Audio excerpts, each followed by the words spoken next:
Marsac, dans les Charentes, 600 habitants. Lydia y tient le bar-restaurant de l'Escale avec Pascal, son mari. Depuis 3 ans, Marsac n'avait plus aucun commerce.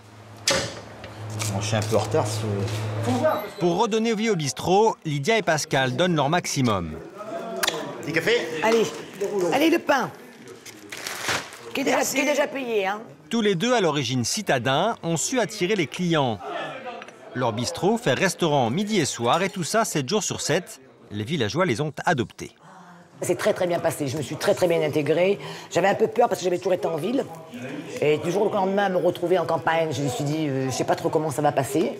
Et en fait, ben non, les gens m'ont très bien accueilli. Je suis restée moi-même, c'est-à-dire, voilà, tel que vous me voyez, et ça se passe bien.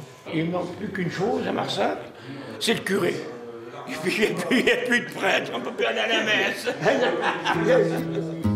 Le bistrot, c'est souvent le dernier lieu de convivialité. Il y a un demi-siècle, on en comptait 200 000 en France. Il n'en reste que 30 000, 7 fois moins. Chaque année, 1000 bistrots ferment leurs portes.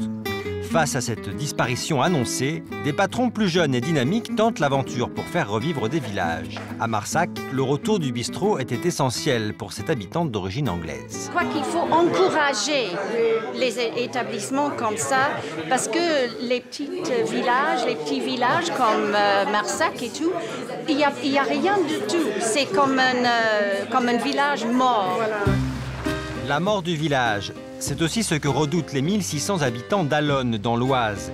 Il y a 1 an, le dernier bar-épicerie a baissé le rideau, aux grandes dames de Christian Zadowski, le maire. La principale raison, c'est la présence de la zone commerciale de Beauvais, à 500 mètres de l'entrée du village. Oui, la zone est toute proche. Et en face, là, c'est la coupure. Et la zone est là. Plus de 30 hectares de supermarchés, de fast-food et autres chaînes de restaurants s'implantent ici depuis 15 ans. Les commerces de proximité ont quasiment disparu. Pour ne pas faire de sa commune un village dortoir, le maire a décidé de prendre les choses en main. La mairie a investi 200 000 € pour acheter le local du bistrot et a fait un appel à candidature.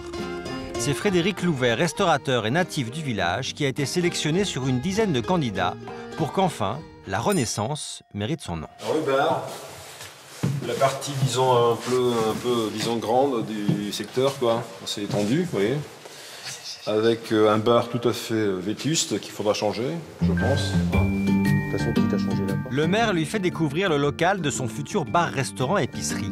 Avec une décoration intérieure qui a plus de 40 ans, tout est à refaire. La mairie a voté un budget de 100 000 € pour tout restaurer. Frédéric s'y voit déjà. Moi, je vois bien l'entrée côté bar dans l'angle. Pof, on fait le bar là-bas. Ah bon, d'accord. Et on fait l'entrée restaurant ici. Une petite cuisine ici, conserver toute cette partie-là pour faire le bar dans sa longueur, en face la porte. Hein, avec d'un côté les produits régionaux et de l'autre côté les épiceries. Oui. C'est ce qu'on veut comme personnage, comme personne qui prenne le bar. C'est ce qu'on voulait. Maintenant, il faut voir maintenant de la parole aux actes, quoi. Pour passer à l'acte, Frédéric devra attendre la fin 2010 en espérant que les clients seront au rendez-vous. Lydia et Pascal se sont lancés, eux, il y a 6 mois. Un pari un peu fou. Un jour, j'ai dit, si je peux, je ferai un restaurant moi-même. Maintenant, on y est, dans le même bateau.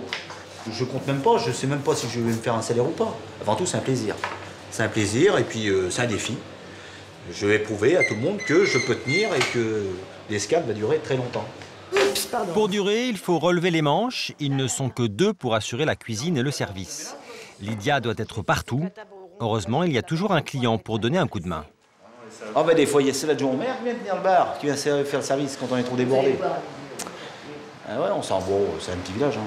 Tout le monde cède, heureusement.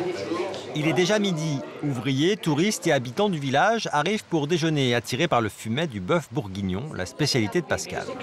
Des clients conscients de la fragilité d'une telle entreprise. Où est la rivière, ici? 2 bourguignons, 2 bourguignons. À Marsac, pour Lydia et Pascal, c'est le coup de feu. Le restaurant fait salle comble, car les clients savent qu'ici, on ne sert que des plats familiaux à base de produits bio. Pardon, s'il n'y en a pas assez, vous me rappelez à l'ordre, je vais vous chercher la moutarde. C'est toujours comme ça ici.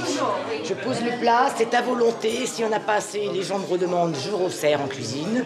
Quand on vient ici, on mange à midi. Le soir, à la maison, on mange plus rien. Pour contenter encore plus de clients, Pascal se transforme en pizzaiolo. Alors attention, hein, bien la mettre à plat. Ça serait bien. Et l'apéritif, c'est pour moi, ça fait 37,50. Quand vient l'heure de l'addition, pas de mauvaise surprise. À 12,50 € le repas complet, les clients deviennent vite des habitués. Ça permet de venir souvent. Ça peut servir de cantine sans que ça coûte trop cher. C'est très bien. Merci. Lydia, oui, viens voir. Et qu'est-ce que tu veux me montrer? Pour attirer même en dehors des repas, Lydia a installé un poste internet gratuit. Jeudi soir, tu vas la chercher et t'as pas le permis. C'est mon frère qui la ramène. Ah ouais. Autre, on avait anciennement un bar qui était plus basé sur les personnes plus âgées. Et maintenant, c'est basé quand même sur un... Les jeunes peuvent venir, quoi. Ça fait plaisir. Ça fait plaisir de se retrouver là, à la débauche, avec copains, faire une belote, manger le soir éventuellement, le midi. C'est bien, nous, ça, on aime bien, quoi. Après le service, Pascal peut enfin se détendre en travaillant son lancer de boules. Son seul moment de loisir pour l'instant. Sauver le village à un prix. Tu croyais que j'étais déconcentré, là, hein? Aucune vacances ne sont prévues pour le couple avant bien longtemps.